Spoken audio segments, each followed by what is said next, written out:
Hi guys, welcome back to my YouTube channel. And if you are new here, welcome. I know you already went ahead and hit that subscribe button. Thank you so much for being a subscriber. And for all my virtual family that's already been here along the journey with me, thank you for coming back. And don't forget to tell a friend, to tell another friend, to tell another friend to hit that subscribe button. Like, share, and leave a comment so that we can continue the conversations even after the video is ended. So guys, today on my YouTube channel, we are going to go a bit deep. The conversation is deep because the topic is deep. And as you would have seen from the thumbnail, this is about why I filed for my divorce.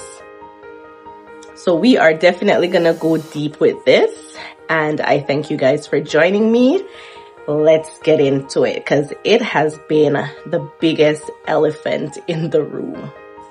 All right, guys, so I have my other phone here that I did write some notes down on, and I would just like to go ahead and give a disclaimer before I start. Now, what I am about to share is my own personal experience. It is facts, it's not fiction, and it's not what someone else lived. It's what I lived. And even though people are entitled to their very own opinions, I do ask that you still share your opinions, share your perspective respectfully over here. Thank you. I share this video not for it to be in any way messy, but for it to inspire another person who may be going through the exact or similar situation that I have gone through. And hopefully it can bring some clarity for them to make a decision that they need to make. And this is the reason why I am sharing what my journey was like, and I'm sharing my story here on my channel. Okay guys, so today is a very, very heavy episode. And I would start off by saying, at the end of the day, when you are the person in the relationship that files for a divorce, just be prepared to be the villain in that story. And since I was the one that filed for my divorce, I am definitely prepared to be the villain. But I am at a place where I am at peace, and nothing that the other person says or do can make me feel like I am a villain in this story. Because as I talk through it, many people are going to definitely give me the backlash of, why did you even stay so long as you did? Many people are probably gonna say, yes, you have been an enabler. And many people are probably gonna say, I deserved what happened to me. And that's the truth. When you are honest and true with people, oftentimes they tend to give their own perception of your life, but they have not lived your story. And that is one thing that I would like persons to keep in mind. So, as you know, I am sharing why I filed for my divorce. It has been the biggest elephant in the room, and as many of you knew from my crash out on Instagram, and pretty much just posting that I would be filing from my then husband at the time. And so I just want to clear up so that there are no rumors out there. There are no assumptions. I do not owe anyone an obligation to do this. But like I said earlier, sharing my story is to inspire someone else who may need just that nudge to get out of their situation, Okay. Now, the first thing I will share is that I definitely did marry wrong. Yes, I was married, but I was single. And so that is one of the first reasons. We're going to go through a list of them, but that is the main reason. I did marry wrong, and I was literally a married woman who was single. And I know a lot of women out there who are wives, who are married, can definitely resonate with what I'm saying. You are married, but you are absolutely single because you're doing everything on your own. The next part I want to talk about is the fact that red flags were very present in the relationship from the get-go. For example, when I met this man, he was at the age of 35 years old. I was only 24 years old. So at the age that I met him, I was expecting there to be some form of stability with this individual. And, you know, even though I did not see stability, I decided, because I am one of those traditional, you know, let's start from the bottom, start from scratch, make it all the way up type of woman. So even though I saw that, I kind of just ignored it, because that was definitely a red flag. To be a born Canadian at the age of 35, you are pretty much unstable. Your stuff are in storage. You're living, catching at someone's house. Like, these are red flags. Like, there's no way around it. And I pretty much ignored it. Another red flag for me was that he did not have a proper or healthy relationship with his mother, which I did let him know that that was something that was very important to me, because the way in which a man treats his mother will exemplify how he will treat you as his woman. But once again, I ignored the red flags. I ignored all the signs that were pretty much in front of me, because by the time we had gotten so far into the relationship, like, we met as friends, we used to talk on the phone all the time. But what I am learning is I pretty much told him what I wanted for my life. So I wanted, like, you know, the 2.0 kids with the white picket fence, all of that. And he pretty much pretended and impersonated that lifestyle for me to pretty much fall into thinking that, yes, this person definitely wants that too, and that's what we're working towards. When in truth and in fact, that was definitely not what they desired. My ex-husband and I, we were friends before our relationship started. However, I would say we were like surface friends, because things that were truly happening to us, things that truly affected us, we did not share with each other. So we were just like surface friends. And at the time I was doing school, I was in a different city, and I came back to Toronto because here is someone who's promising me a better life, a better way of things. I was not aware of a lot of things with this individual. Let's take it all the way back. Now, I noticed the red flags, like I said. However, I pretty much ignored them. And I believe I ignored them because I grew up in a household where my mom was a very strong individual when it came to being with my dad. And she pretty much had, when we get to that bridge, we'll cross it type of personality.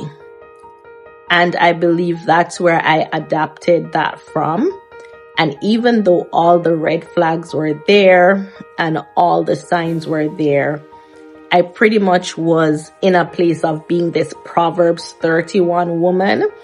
And I was like, I'll keep my husband prayed up and all of that. And when things did come up, when we get to that bridge, we'll cross it. That was my way of dealing with things in our marriage. Okay guys, so the third one is, because I definitely made sure I did this in point form, I definitely did not want this video to be long-winded. I want it to be just precise and to the point so you guys understand what took place and why I made the decision I made. So the next issue was that there was constant domestic violence. There were physical, emotional, financial, psychological abuse taking place. And throughout the entire relationship when this was happening, I remained silent. He had pulled a knife on me once before we had even had our son. Police had gotten involved. And I will say one thing that I did not like was that I was new to Canada at the time, and the system kind of failed me in terms of I didn't understand how it worked. But he did, because he has been to jail for this type of situation before. And so knowing what he knew how to work his way through the system. So basically, I stayed silent. And there was also the parts of it where when things would happen, they would love bomb you and say, oh, this will never happen again. And, you're pretty much in that place again where you're saying to yourself, like, wow, like he's really trying to change. I continued to give him chances and chances and chances over and over and over again.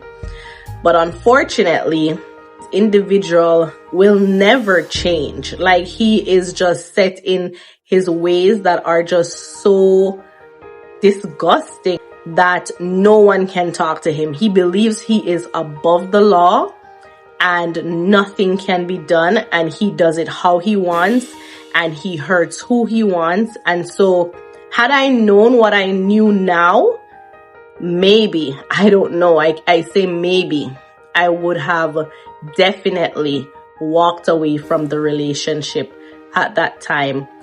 And what I did not know then that I now understand is I had no idea the patterns of what a narcissist really looked like. I didn't know that there was anything such as even a narcissist. So as I matured, I started to realize and I started to learn a lot of things. And as we go through the video, I am definitely going to be posting at the sides here messages, voice recordings, just anything that is pretty much my receipts. Because you guys know, when it comes to me, I have the receipts. Y'all know that, right? So bear in mind, I will be posting the receipts throughout the video. You guys can pause and read along, but I'll definitely be posting these things throughout the video. So hopefully sharing my story can give someone going through a similar situation as mine a better insight, a better understanding of should you make the next move of having a divorce done or not? Should you stay or should you leave? At the end of the day, it is really up to you. Of course, last year, many of you did see when I had my whole crash out on the internet on my Instagram page, and I posted a lot of things. And then I also posted right here this little message. I'm gonna definitely make sure that it's big enough for you to see it. So I definitely had posted this, just letting persons know that I am no longer with this individual and I will be filing for my divorce. And that actually came about because I was fighting things outside, and then also being in a church body where I felt like I needed to defend myself as well. And that is why I made that post based on what a missionary at my church had said to me when she asked me, how was the person? And I said, well, I'm not sure. We are separated and I will be filing for divorce. And her response to me was, apostolic women don't file for divorce and I should let him file for a divorce. Now, bear in mind, this is someone that I really looked up to.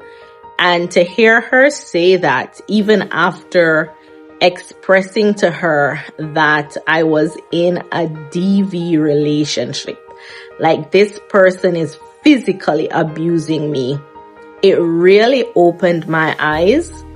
And I don't think I've ever felt more disappointed versus, like, I don't even have the word. I was just very disappointed. I was a little bit angry too. And I was just like, why can't they see it for what it is?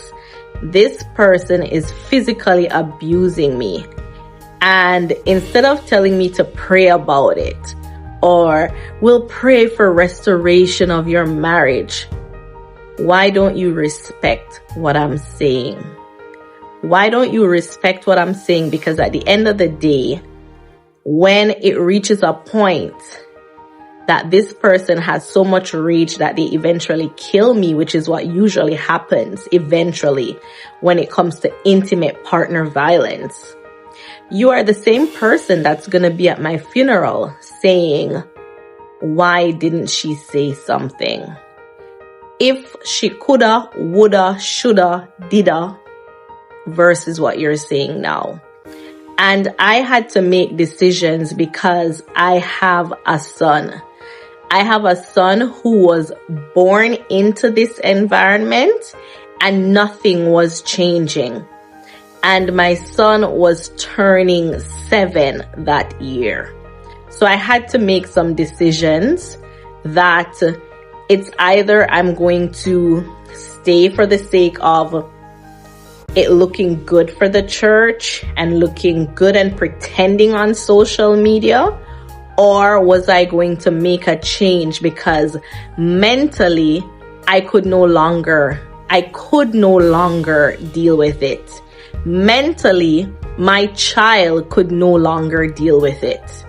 Mentally, we were drained. So over the years, while the abuse was taking place, I never said anything. It reached a point where I even stopped saying it to his mom, because even with her knowing what was taking place and the sister as well, none of them really stepped in to say or do anything.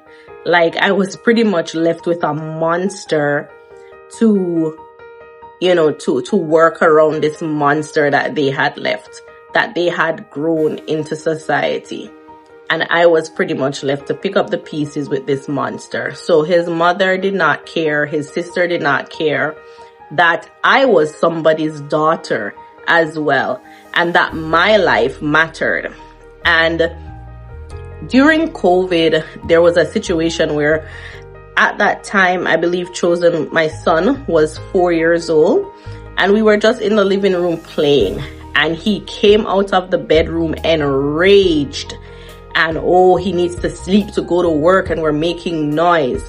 Now, when he starts to go off and behave crazy, usually my demeanor is to go silent. I go silent in those moments because what do you really say to someone who is like raging in anger and they can't even hear what you're saying? Like they're deaf to what you're saying. So my usual demeanor is to go silent. Unfortunately, I had no idea. Like I said, I did not know the signs or the patterns of a narcissist. And so when you go silent, it is the worst thing that you can do, because they actually like chaos. So they need you to be arguing back with them. And it was so bad that night. This was the second time he had taken a knife from the kitchen, pulled a knife on me in the apartment. This time now we have a child together. So my baby is seeing this. He runs off to his room. He is approaching me in the living room with the knife. And, I tuck my phone in the back of the sofa and it called the police. And that's how the police were able to hear everything that was taking place, the threats that he was making to punch me in my face and all of that. So the police came, he got arrested. And even once again, I felt failed by the system, because when they came, they were asking me, oh, did you call the police? And they were asking me this in front of my abuser, which is not the best scenario. That situation took place. He went to court and, got the charges sorted with his lawyer. I really did not follow up, but the thing about it is when they had released him, he pretty much was able to come back to the apartment. And I had to just be in a place of pretending. And I often wonder, and I often say to myself, I have been the person who has called the police on him before. Isn't there a place of resentment towards me? Is this guy so good at pretending? And so these are things that I've often asked myself, and knowing what I know now, yes, a narcissist can be absolutely good at pretending, because they are also forms of opportunists. So I was providing an apartment that he could stay. I was providing food. I was doing everything financially. This man was not doing anything financially. He has never bought his son a pack of diapers or a can of formula. That's how bad it is. And so when you have someone who's providing everything for you, why would you want to lose that, right? And so that's what I learned. It's not that he loved me. It's that he loved what I can provide or what I came with, right? The stability that I came with, so that he was able to do what he wanted to do out there and do his own thing and have his own money for himself. So that was also a factor in my decision. I stayed for many reasons over the years, most of all because of my Christian walk. I was fully into my Christian walk. I was fully being a Proverbs 31 woman, holding it down in spite of, holding it together in spite of. And I found that at the time that we had gotten married, there was a lot of pressure, especially when you are in the apostolic faith. There's a lot of pressure for you to be married. And with that being said, the pressure is there for you to get married, but there's no pressure for anyone to be there to guide you through your marriage or to guide you through certain situations. As a matter of fact, the famous line is, oh, pray, pray, pray, pray, pray. And in my situation, I was physically being abused. My baby was seeing all of this, was living all of this. And all the church could tell me to do was to pray. Are you serious? So it would have left the question now being, how many other women who are sitting in this type of relationship, and because of the church, they are afraid to speak up, especially in the apostolic, like they put you in a place of, like, they walk with the spirit of condemnation. So they put you in a place to make you feel like, oh my God, if I divorce, it is the worst thing on earth. And then they also have the other line where they're telling you, oh, and you can't remarry, and you can't remarry.